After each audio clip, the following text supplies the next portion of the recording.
when we first opened, there was actually an apartment upstairs. And there's a poor guy living up there. And we blasted him out of there within about 2 weeks after we opened Joe's. I mean, literally, you know, one of the main things we had going for us was the great music we were playing. Yeah. And we put a big stereo in this tiny little room, you know, 4 speakers in each corner. And so the place was jumping and the sounds were thumping, and he had no. So we ended up renting the upstairs very quickly then after we kind of blasted him out. And for a short time, Steve and I actually lived up there. And then it didn't take us long to figure out, hey, we need to expand the business. We can find another place to live. Yeah. And so we actually got the upstairs of Eskimo Joe's open then by the fall of '75, just in time for the Bedlam football game that year. So that's when we opened the upstairs of Eskimo Joe's. Yeah. So you mentioned music, and obviously you mentioned music back when your sister was playing and you had access to a record player when she wasn't around. Right. Music's obviously a big passion of yours and was kind of a key then in the business as well. You know, it really was. One of the things that, so here, it's the simplest business in the world. We're a 3-2 bar back when the drinking age was 18. Mm-hmm. So, you know, anybody 18 and over could come in the place. Back in '75, really the local moray was if you had a college ID, you could go to the local bars. Yeah. So, and most kids don't get to OSU till they're 18, but some could have been 17. Sure. At any rate, obviously a different era, just a whole different time. So we had cold beer. The beer, it's homogenous. You know, there's only Coors and Bud pretty much. There wasn't any such thing as light beer in 1975. I loved Coors, so we tapped Coors. We only had Coors on tap. We had Budweiser in long necks. Loved this. I love this. A draft beer in 1975 was 30 cents for a 10-ounce draw, and a 60-ounce pitcher we sold for $1.35. A lot of times we'd have 10-cent beer specials. Yeah. So one of our early hook lines was 10-cent brew, $1 will do. 10 would be plenty. That's crazy. But interestingly, the product was considered non-intoxicating alcoholic beverage, 3.2% maximum by weight, and it was controlled by OTC. Anything stronger was controlled by Able. So anyway, that was just the nature of the marketplace back in 1975.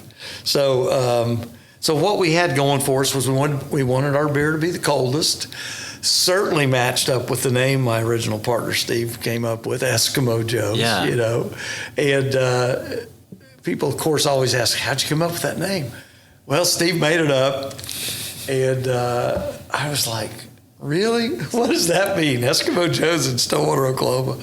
But the only thing I could think about it was, well, it's so bizarre. Maybe people will remember it. You know, it's just out there. Yeah. And I did kind of like the rhyme, the Eskimo Joes or Mojo, you know, that kind of a sound.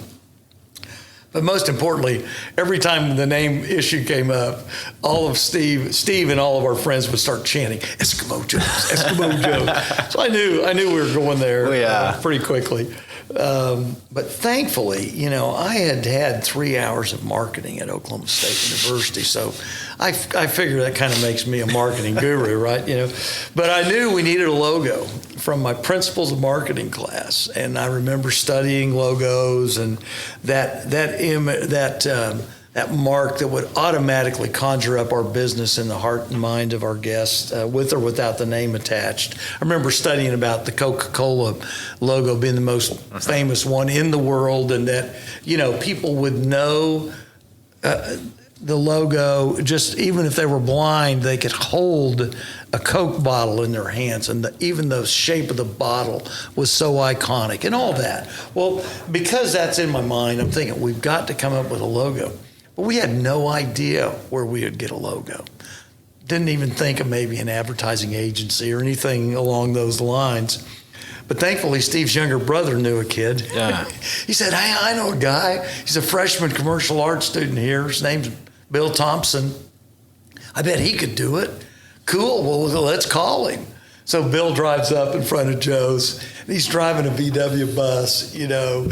He gets out of his VW bus. He's got hair down, you know, clear down to his rear end. And this is long-haired kid, VW bus, California plates on it. I thought, he looks like an artist. So sure enough, Bill sets up shop in one of the front windows of what's now Eskimo Joe's, and on an art pad, you know, just a full-size artist pad with a magic marker, he knocks out Eskimo Joe and Buffy. It's never changed at all. Yeah. And I fell in love with that name because it had some meaning for me. So there's Eskimo Joe, biggest smile I've ever seen. And Buffy the Wonder Dog sitting there next to him. You know, it's a boy and his dog. It's a universal theme. And wow, what a blessing. Yeah. You know, it was just one of those things.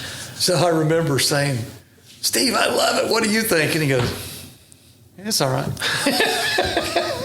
It'll do for now. You know, but what I love about some of these stories, I mean, Steve was a much bolder individual than I was. He also had carpentry skills. You know, we built out the downstairs of that place ourselves. We didn't have the money to hire a contractor, you know. So I just think back on it, and, you know, in a way, as close of friends as we were, you know, we were real different. And, you know, as you have time to reflect on things, you know, the fact that we were different made us much stronger as partners. You know, if we were just exactly alike, you know, you don't need two of those type deal. And just valuing the differences and valuing diversity, obviously, is a principle that, you know, has meant so much to us over 47 years. But, you know, I wouldn't have articulated these things this way in 1975 and at age 22. But with 47 years to reflect on it, it seems real obvious that was important to us. So Steve comes up with the name, his idea to open a place, obviously. His younger brother, you know, sources this artist for us. I mean, just can't thank Steve enough for what an idea he had, and just the fact that we this thing ever occurred. Fast forward 2.5 years, Steve had met his wife at Eskimo Joe's, and he wanted to move on and do some other things. He was actually very entrepreneurial. We looked at several ventures we couldn't get funded, while even in the short time we were partners. But to be honest, so he wanted to sell, I wanted to buy, and I bought his half interest in January 1978. Very amicable dissolution of the partnership. It was, nobody knew who was making the right move for sure, because the business was still so tiny. But I really loved working it. I liked the hospitality piece. I just enjoyed being there. And honestly, Steve's interests were, hey, we can get somebody to run this deal, and we're going to go do a whole bunch of other things. Yeah. And so, you know, I think the way it went was probably the way it was meant to go.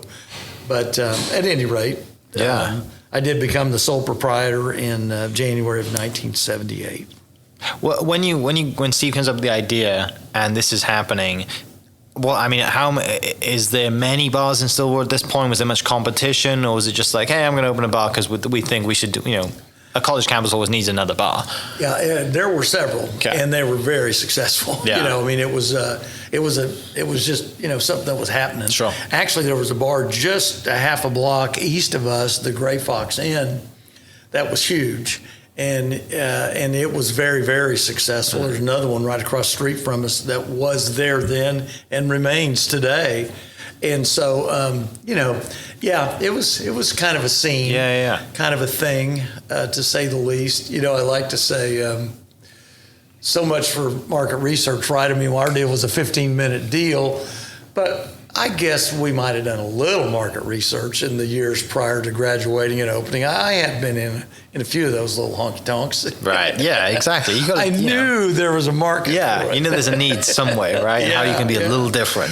Well, you know, I remember in the college business, first econ class, you know, why would you open a business? One reason, make money. Yeah. You know, no margin, no mission.